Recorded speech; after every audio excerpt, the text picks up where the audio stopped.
అది నీ ఇష్టం. నీవు దేవుణ్ణి సేవిస్తావో లేక సాతానుని సేవిస్తావో.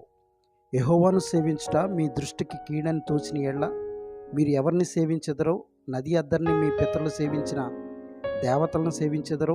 అమోరీయుల దేశమున మీరు నివసించుచున్నారే, వారి దేవతలను సేవించెదరో.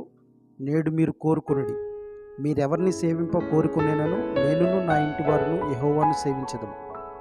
మీరు నశించాలనుకొనుచున్నా రక్షింపబడాలనుకున్నా అది మీ ఇష్టం అని యెహోషువ అన్నాడు.